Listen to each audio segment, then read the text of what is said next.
Funding for this edition of One-on-One with Steve Adubato has been provided by the New Jersey Education Association, Wells Fargo, RWJ Barnabas Health, Horizon Blue Cross Blue Shield of New Jersey, Rowan University Institute for Public Policy and Citizenship, Summit City MD, a provider of primary, specialty, and urgent care, New Jersey Sharing Network, NJM Insurance Group, serving New Jersey's drivers, homeowners, and business owners for more than 100 years. And by the Healthcare Foundation of New Jersey. Promotional support provided by bestofnj.com, all New Jersey in one place. And by New Jersey Monthly, the magazine of the Garden State, available at newsstands. This is One-on-One. I'm an equal American just like you are. The jobs of tomorrow are not the jobs of yesterday. Look at this. You got this? Here it is, man. Look at that. Life without dance is boring. I don't care how good you are or how good you think you are, there is always something to learn. Do you enjoy talking politics? No. People call me because they feel nobody's paying attention. Our culture, I don't think, has ever been tested the way it's being tested right now. Such a good question. High five.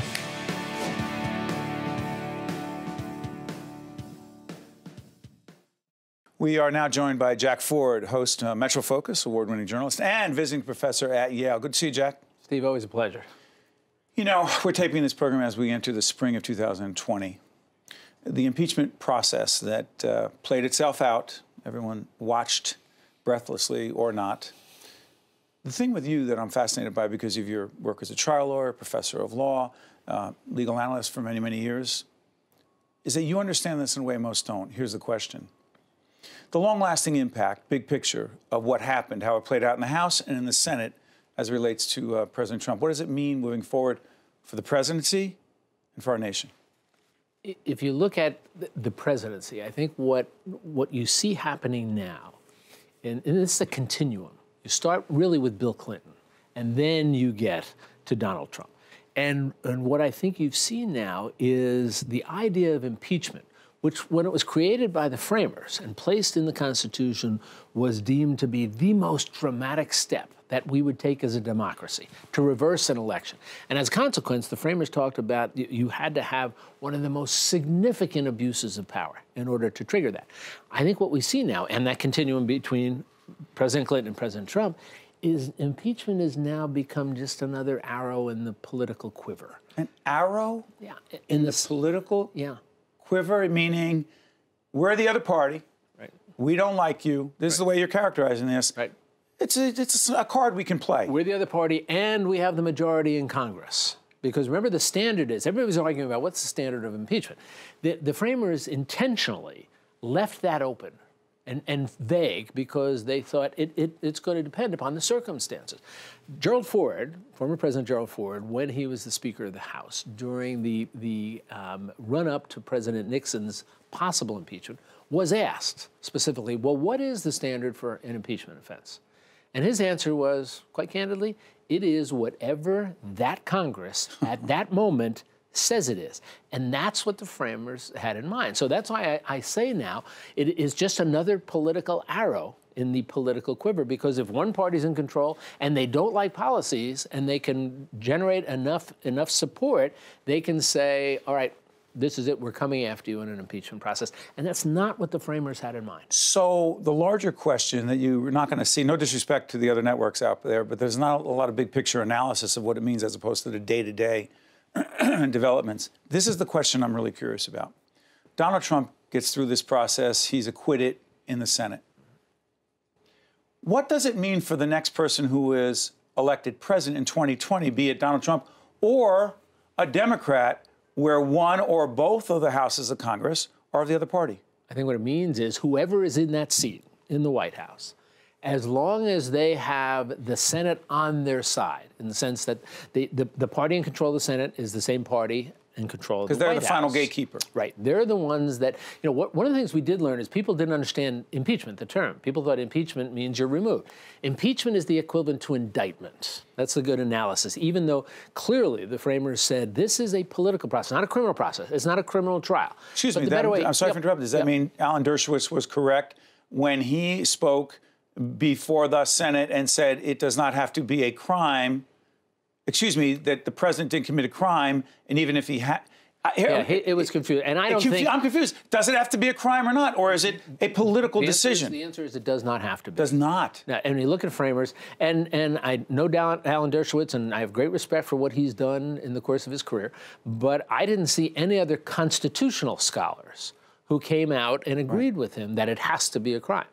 Again, the framers, they use the term high crimes and misdemeanors, which are sort of inconsistent. You know, high crimes and misdemeanors doesn't make a lot of sense. High crimes and misdemeanors is actually a term of art that came from British politics. The U.S. has never used high crimes. We talk about felonies and misdemeanors. So again, it's sort of a vestige. You know, our Constitution was put together in reaction to what was going on when we were colonists. So clearly the framers did not say it can only be an indictable offense at certain levels. So you come back to the notion of what Gerald Ford said. It is essentially whatever Congress says. And you can go all the way back to Andrew Johnson's impeachment. Andrew Johnson's right after the death of President Lincoln. Lincoln. Right. Johnson takes over. Right. He is impeached. He is, because essentially he refused to follow a lot of the policies that Lincoln had in mind. Andrew Johnson, interestingly, was from an opposite party of Abraham Lincoln. But Lincoln, in that election, said, "I've got to bring Johnson was a Democrat, right. Lincoln was a Republican." And Lincoln said, "I've got to bring the country together in the tail end of the Civil War because we have to move forward together." So he said, "I'm going to bring somebody into the other party." Not as unusual then as it would be astonishing now to do, but essentially the people in the Congress didn't like that Johnson, who historians will say was a rabid racist, according to historians, he was basically saying, "I'm not doing what Lincoln had in mind. I'm sort of going after these people." An impeachable offense? Well, it was impeachable in the sense that it was enough to get it to a trial. At that, in the Senate, and one vote? Was it one vote? One vote. But it wasn't, and that one vote is actually in John F. Kennedy's book, Profiles in Courage, he profiles the one senator who said, "No, I can't do this," who kept it from happening. So was it an impeachable offense? Right. Yes, because Congress, majority of the House of Representatives said it is, but did it result in a removal? No, because the Senate said, we're not going to do that here. Let's talk about President Trump moving forward. I'm curious about this. When the president holds up the newspaper, maybe it was the Washington Post, I'm not sure, the next day, I think it didn't say, I guess it said acquitted. It said acquitted. Is there a difference between being acquitted in your mind in an impeachment process or a trial in the Senate and being exonerated? That's a really good question, because there are... He said he was. Yeah. Then it was perfect in his mind. Again, you can use something of a parallel, even though we have to understand impeachment is a political process, not a criminal. In the criminal case, for instance, we say guilty or not guilty. We never say innocent. The word innocent does not appear in the criminal justice system. What's the difference? Help people understand that. Not guilty could mean you're absolutely innocent. Or more likely it means jurors saying, you know, you might have done something here, but the prosecution didn't prove it to me beyond a reasonable doubt, so my duty is to say not guilty. But it's not necessarily innocent. That's why we don't use the word trial for an impeachment? In the Senate trial, we tried to force the same terminology we are comfortable with upon the Senate trial. You know, so we tried to use terms like, you know, well, he was charged with, he was indicted. The term is he's impeached, and then it goes to trial. So there is really not a single word that captures the way the framers had in mind the result of an impeachment trial. Essentially, it was a decision where the Senate voted not to remove. Because remember, people don't know this, there's not a range of options. If you're found responsible, the Senate votes yes on one of these two allegations. Absolutely removed. It says, the Constitution says, shall be removed. It doesn't say may be removed, shall be removed. So, you know, people said, well, why don't they vote to censure him? Well, that's not part of the option. Yeah, because Senator Manchin brought that up as a possibility. That would be a separate proceeding. That's not impeachment. That's not impeachment. But here's the other problem that I think for a lot of folks, it can be confusing. It was confusing to me. Hey, this is a lot of the Democrats who are arguing. When the Republicans voted not to have certain witnesses called and certain information, I imagine the argument was that they could compel that information forward. It could have gone back and forth. Right. But a lot of the Democrats are arguing, wait a minute, this is the first, quote, trial in history, Jack, where there's never been a witness. and where certain evidence wouldn't be brought forward. And I'm thinking, is it a trial? If it's political, it's not there for a trial as a non-lawyer, as a layperson. Technically, it's an impeachment process, an impeachment hearing. You know, it's not a trial the way we think of criminal cases trial, because that's why it's so confusing. Because in a criminal case, you have to have witnesses. Did you have to have witnesses here? You didn't, and again, parallels to President Clinton, most recent one. President Clinton's impeachment proceeding, which you covered extensively. I was there covered every day of it. I was with NBC News at the time. And if you remember, that all came about as a consequence of the special prosecutors. There were a couple of them. Eventually, it was Kenneth Starr. That's right. Their investigation into President Clinton that started with a land deal back when he was the governor of Arkansas. Whitewater deal. Whitewater deal. So there were years of witnesses who had testified before grand juries, who had testified under oath in investigations. So that whole package was delivered to Congress. So basically, the Congress, when the Republican-dominated House said we are going to impeach him, it ended up being on 2 charges, all right, one of perjury, one of obstruction of justice. They said we don't need any witnesses, live witnesses, because we have all of this that was done beforehand. Was that comparable to what happened with President Trump? Comparable to here, because, and what President Trump's supporters said was, you all have that. It's all these witnesses testify. Now, here's where an interesting parallel. But what about when new information comes out? John Bolton's got a book. Let's have, no, we don't need him. We have enough. What's interesting is in the midst of the impeachment proceeding against President Clinton, a decision was made, we need to hear more from Monica Lewinsky. People don't realize that because it didn't happen live in the Senate chamber. They said, yes, we need to do that. So she was deposed. Right, deposition under oath by both sides. They asked questions. And the reality was, what Monica Lewinsky said in that was, and it surprised, and it was a setback for the Republicans who were pushing the impeachment. She said a couple of things. She said, I'm not a victim. Don't try to make me a victim. This was consensual, but yet I've come to realize today it was wrong and he was in a position of power. He should not have done that. Monica Lewinsky's suggestion was censure him, but he should not be removed. Well, as a consequence, you didn't see that testimony being used at all in the proceeding. So in this hearing, now in this impeachment proceeding, the suggestion was made, well, we have now a source of new information, John Bolton, most specifically. You know, why don't we hear from him?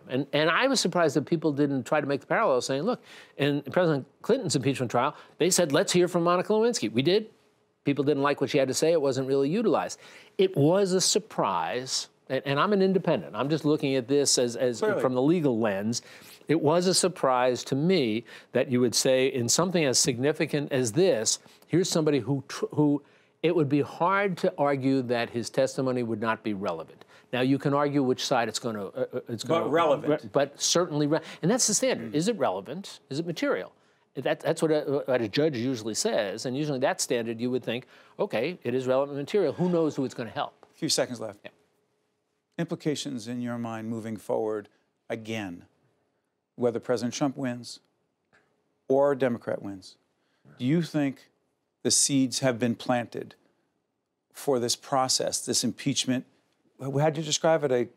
It's an impeachment proceeding. No. The quiver, the whole thing. Oh, and another arrow in the political quiver. Do you believe that is what we are facing? It is. I think we've done that. I think we've taken something that was in the highest echelon of significance of the political process, an impeachment proceeding, and we've dropped it down to just another weapon in this highly charged, highly charged, partisan, tribal political process we have now. Look, it's always been political. It just seems much more so, and I don't think that's good for any party.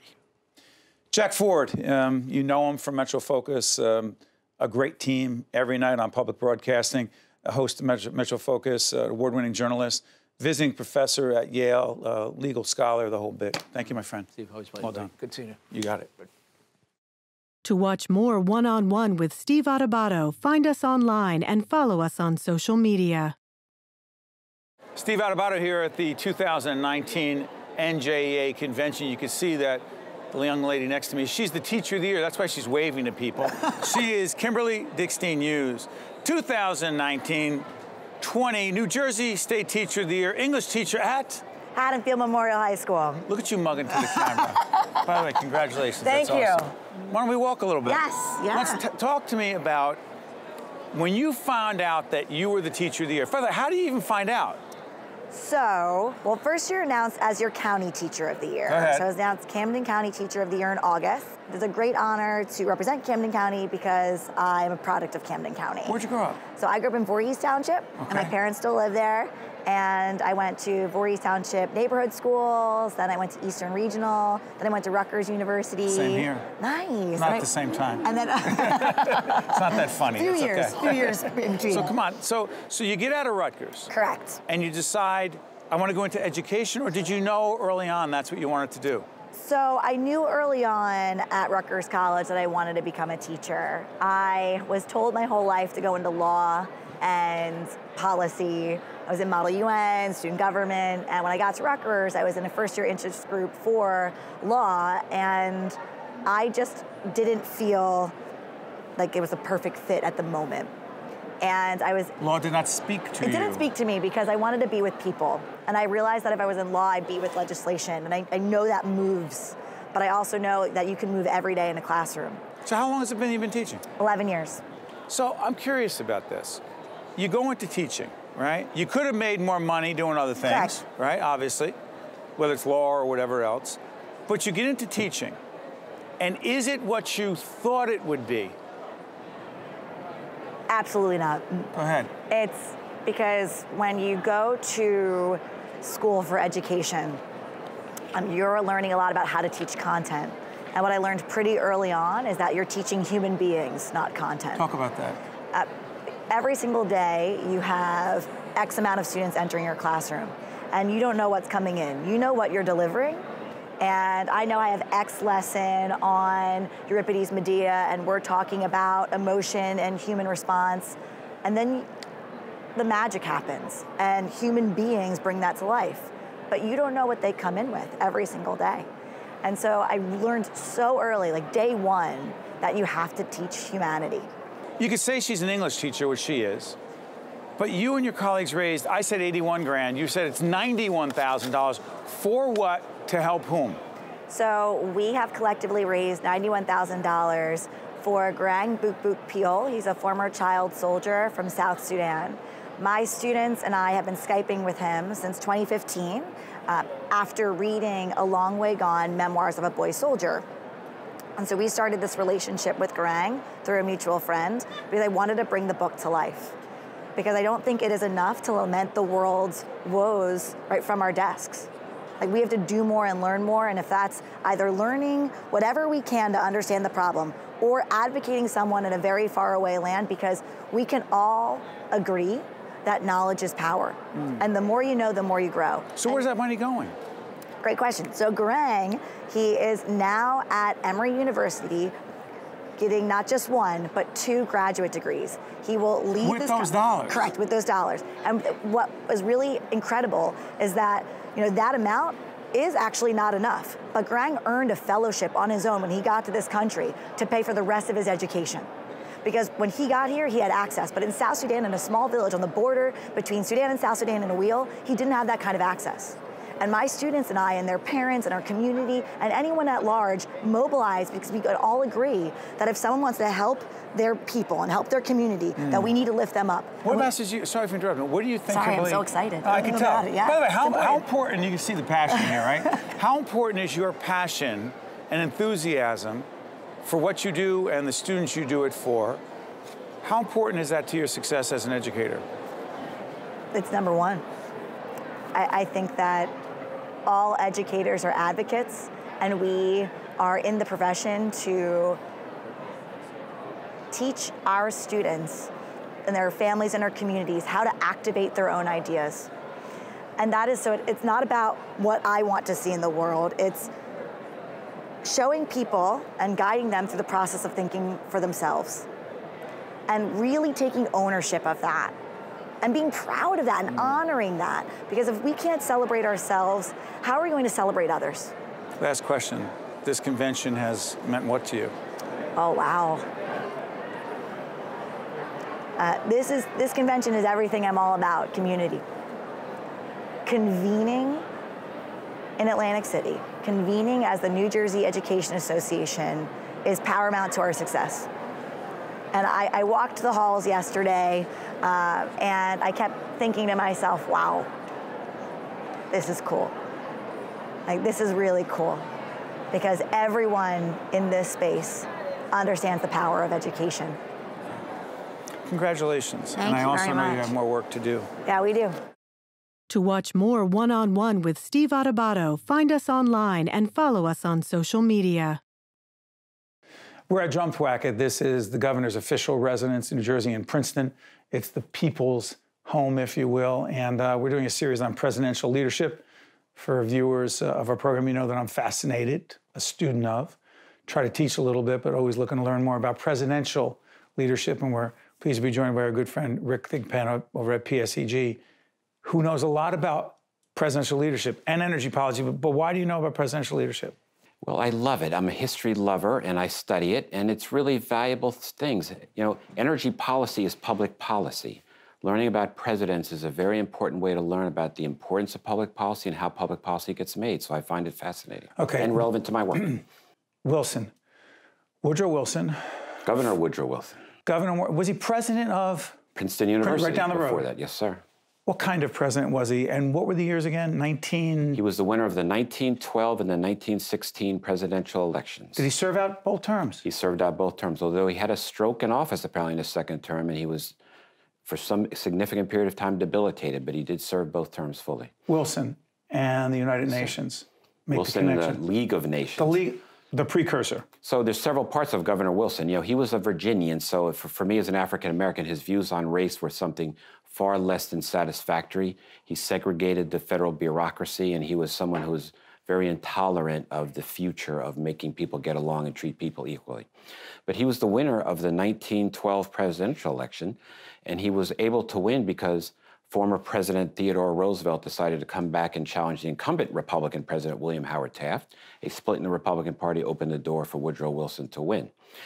Woodrow Wilson, in 2 presidential elections, never got more than 42% of the vote in New Jersey, the state that he won in the 1910 gubernatorial election. It's a very good question. You know, he was a reformer in New Jersey. The bosses put him in power, and then he turned on them. And one of the many things he did as a reformer was create our Board of Public Utilities that regulates energy companies. The BPU? So that was Wilson? Governor Wilson is the guy who made it happen, and he was a strong opponent of our founder, Thomas McCarter, who didn't want to see that happen at the time.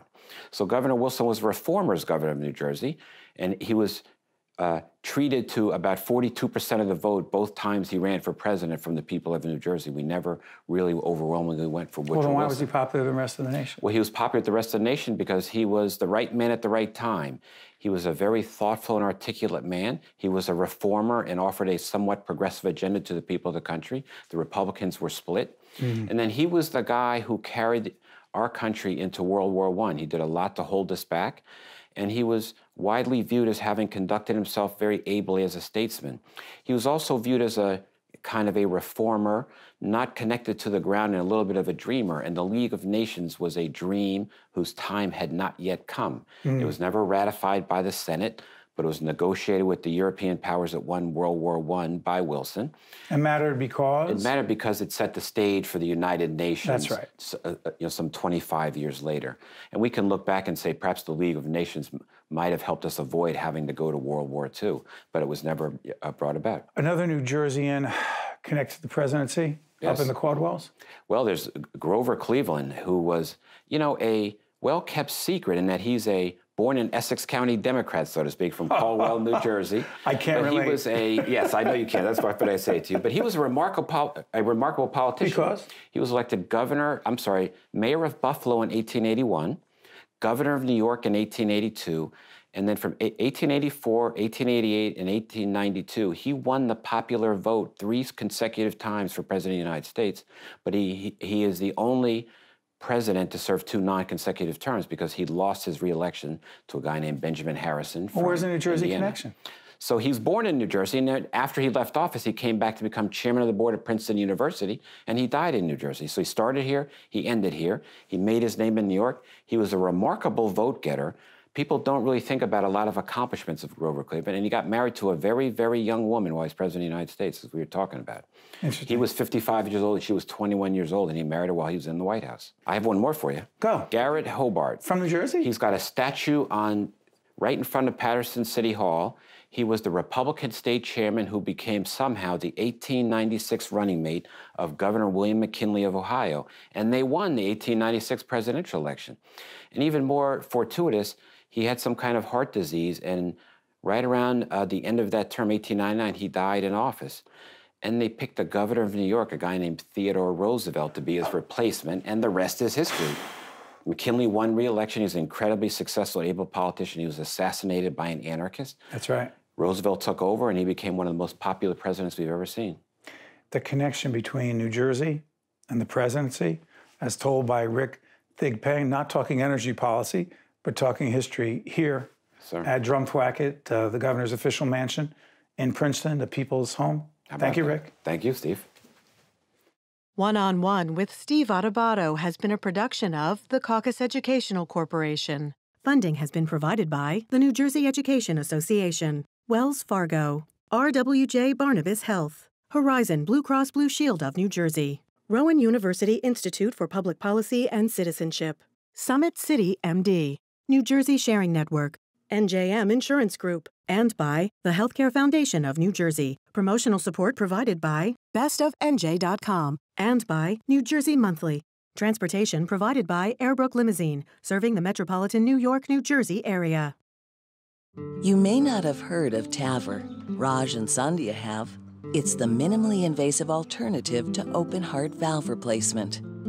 RWJ Barnabas Health is New Jersey's leading TAVR provider, and we continue to perfect it. Patients are often back to their lives in just a few days. Innovative valve replacement surgery, because you can't be replaced. RWJ Barnabas Health. Let's be healthy together.